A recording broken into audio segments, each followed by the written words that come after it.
நீங்க ராதிகாவை கூப்பிட தானே போறீங்க? எனக்கு தெரியும். பாவங்க, சேர்த்து வச்சிடலாம். அந்த பொண்ணே வெக்கத்தை விட்டு நம்ம கிட்ட வந்து கேக்குறா. சேர்த்து வச்சிருங்க. அர்ஜுனுக்கு நம்ம எல்லா சந்தோஷத்தையும் கொடுத்தோம். ஆனா இந்த சந்தோஷம் தாங்க நிரந்தரம். உங்களால முடியும்.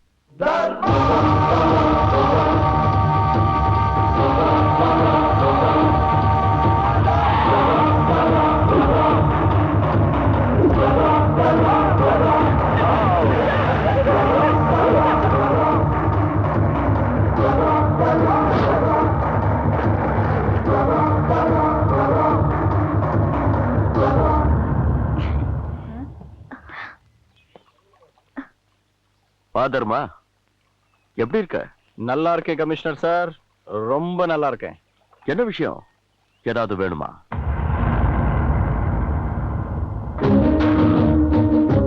வந்தா கூட்டிட்டு போ. ராதிகா போயிட்டு இருக்க.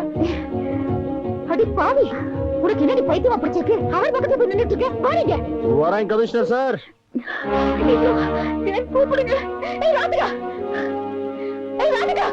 கமிஷனர் சார், இதே இடத்துல 4 பேர் முன்னாடி அந்தஸ்த மட்டும் காரணம் காமிச்சு என்ன அடிச்சிங்க. நான் ஏன் திருப்பி அடிக்கல தெரியுமா? நட்பு. போலீஸ் உங்க நண்பன் சொல்றீங்க. பொதுமக்களுக்கு நீங்க நண்பனா இருந்தாலும் இல்லைனாலும் முழுசா உங்களை நம்பி வர்றவங்களுக்கு நண்பனா இருக்கணும். ஆனா நீங்க அப்படி இல்ல. மிஸ்டர் வேதகிரி, இப்ப தெரிஞ்சுக்கோங்க, உங்க பின்னாடி இருக்கிற வரைக்கும் தான் ராதிகா உங்க மக. இப்போ என் வீட்டு மருமக ராணி போல வாழ போறா. நாளைக்கு ஏன் தம்பிக்கும் ராதிகாக்கும் கல்யாணம் ஏன் தலைமையில. தடுத்து பார், முடிஞ்சா மோதிப்பார்.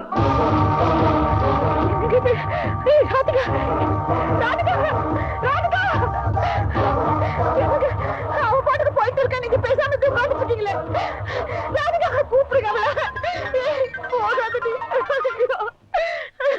ஹலோ,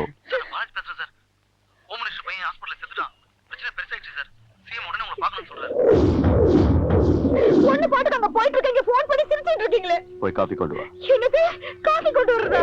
காஃபில சக்கரை கொஞ்சம் ஜாஸ்தியா இருக்கு. பைத்தியம் தான் பிடிச்சிட்டு இருக்கு இவருக்கு.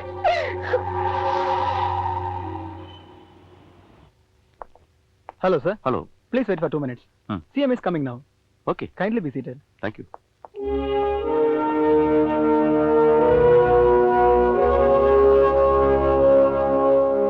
Sir.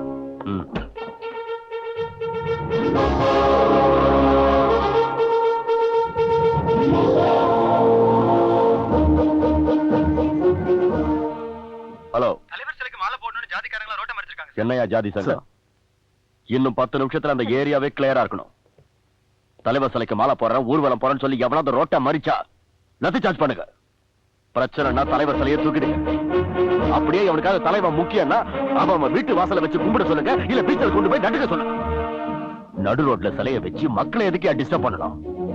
எந்த ஒரு ஜாதி கட்சிக்காகவும் இந்த அரசாங்கம் பயப்பட போறதில்ல. நடக்கிறது மக்களாட்சி. மக்களோட பவர் என்னன்னு தெரியும்ல. அண்டர்ஸ்டாண்ட்? கிளியர் இட் நவ. ஓகே.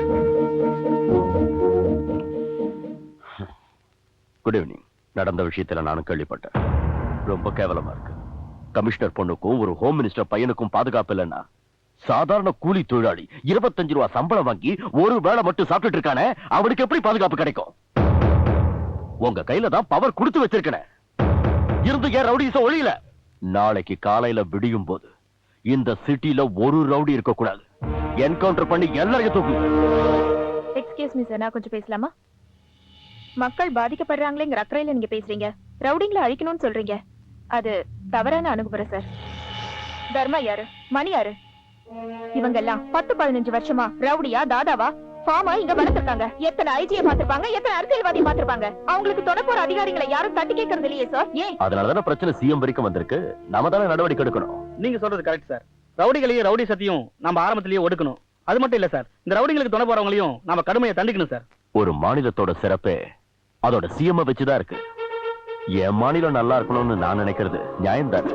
முதல்ல ரவுடிகளை கிளியர் பண்ணும். தர்மா 20 வருஷமா ரவுடியா இருக்கான். அடுத்ததான் மணி 30 வருஷத்துல குறைஞ்சது 25 பேரை கொலை பண்ணிருக்கான். நாளைக்கு விடியும் போது இந்த சிட்டி சுத்தமா இருக்கும். இன்னைக்கு நைட் ஒரு ஸ்பெஷல் என்கவுண்டர் டீம் இறங்குது. சோ மிஸ்டர் வேதகிரி சார், நடக்க போறது என்கவுண்டர் இல்ல, வார். Okay sir. இனிமேலாவது ரவுடிகளை வளர்க்காதீங்க. போங்க.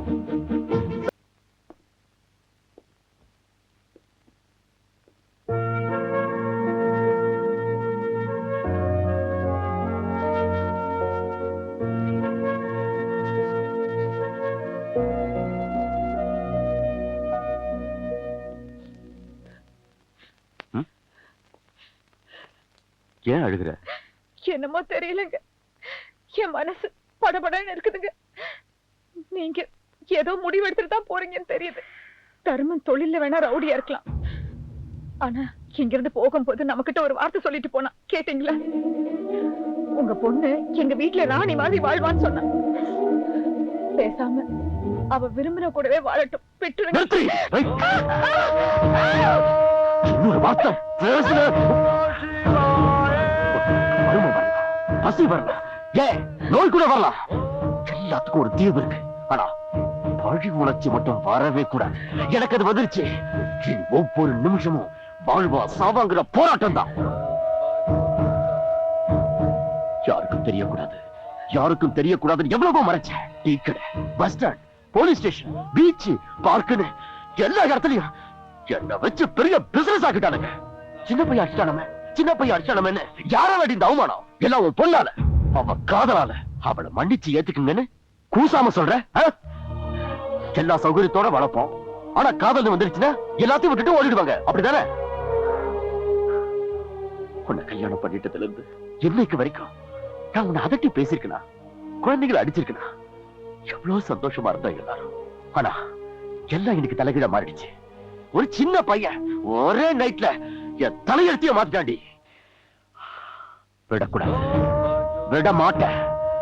எல்லாத்தையும் மாத்துறேன், காட்டுறேன்.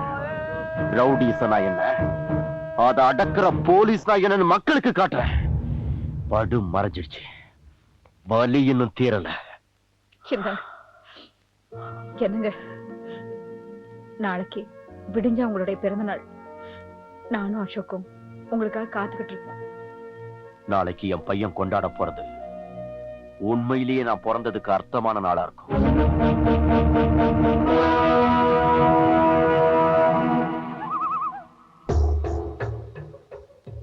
காக்கா, இன்னைக்கு ரொம்ப சந்தோஷமா இருக்குல்ல? வாழ்க்கையில எனக்கு எல்லா சந்தோஷமும் கிடைச்சிருச்சு.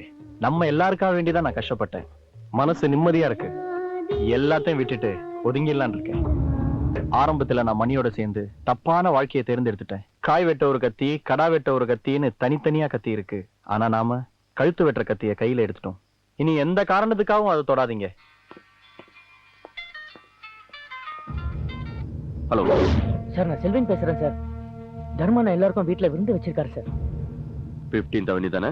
இல்ல சார், தர்மன் அடிக்கடி இடத்த மாத்திட்டே இருப்பார் சார். இது 7th அவென்யூ சார். உங்க ஆளுங்க என்கவுண்டர் பண்ணும்போது என்னையும் சேர்த்து போட்டு போறாங்க சார். நான் ப்ளூ ஜீனு, ப்ளூ பனியனு, கட்ட போட்ட சட்டை போட்டிருப்பேன் சார். ப்ளீஸ் சார், கொஞ்சம் பாத்துக்கங்க சார். கவலைப்படாத, நான் பாத்துக்கிறேன். இனி உங்களுக்கு இந்த ரவுடி தொழிலே வேண்டாம், என்னோட இந்த தொழில் போகட்டும். ஏதாவது ஒரு தொழில் செய்யுங்க. கல்யாணம் குடும்பம் ஆயிடுங்க. அண்ணா, உங்களை விட்டு போக சொல்லாதீங்கண்ணா. எப்போ உங்க கூடவே இருப்போண்ணே. உங்களுக்காக எங்க உயிரை கூட கொடுப்பேண்ணே. காக்கா, பாத்தீங்களா? ஒரு கல்ல தூக்கி போட்டா ஆளுக்கு ஒரு திசையில பறந்து போற காக்கா கூட்டம் தானே உண்ணுதுன்னு அன்னைக்கு அந்த சர்க்கிள் இன்ஸ்பெக்டர் சொன்னான். என் மக்கள் அப்படியா இருக்காங்க? இதை விட எனக்கு என்ன வேணும்? இந்த விருந்து இதுவே எனக்கு கடைசி விருந்தா கூட இருக்கலாம். கடைசி விருந்தா இருந்தாலும் எனக்கு சந்தோஷம்தான். இது போதும் எனக்கு. விடிஞ்சா ராதிகாக்கும் அர்ஜுனுக்கும் கல்யாணம் நம்ம தான் நடத்தி வைக்க போறோம். எல்லாரும் சந்தோஷமா சாப்பிடுங்க.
சொல்லுங்க முருகன். மணி குரூப்பை போட்டாங்க.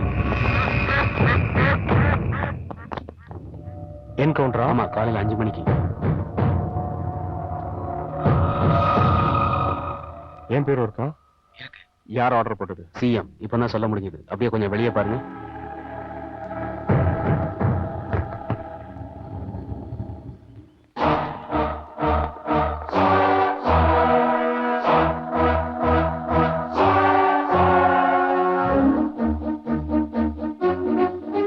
ஓகே, நான் பாத்துக்கிறேன். என்ன தம்பி, ரெடி ஆயிட்டியா? கமிஷனர் புதிய கமிஸ்டா. முதல்ல போனா, கார்த்திக், அர்ஜுன் எல்லாரும் சேஃப்டி பண்ணுங்க. தம்பி, நம்ம ஆள் எல்லாரும் எஸ்கேப் ஆக சொல்லுங்க. அர்ஜுன், என்னண்ணே? அர்ஜுன், நீ முதல்ல ராதிகா வண்ணியும் கூட்டு கிளம்பு. ஏண்ணே? 9 மணிக்கு தானே கல்யாணம். அர்ஜுன், வெளியே பெரிய பிரச்சனையா இருக்கு.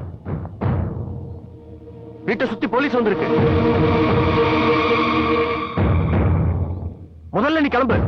புவனா, ராதிகா. அண்ணே, போலீஸ் தானே?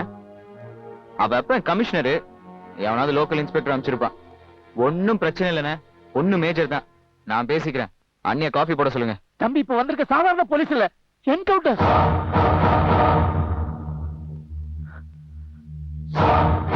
என்கவுண்டரா? அண்ணே, என்னண்ணே இது? என்கவுண்டர் பண்றதுக்கு என்ன தப்பு பண்ணிக்கணுமா? கமிஷனர் அவன் பவரை யூஸ் பண்ண ஆரம்பிச்சுட்டான். கமிஷனர் அவன் சொந்த பகைக்கு அரசாங்க படையை விட்டுருக்கான். இதுக்கு கவர்மெண்ட் எப்படி சப்போர்ட் பண்ணுது? டேய், நிலைமையை புரிஞ்சுக்கோடா. நீ கிளம்புடா முதல்ல.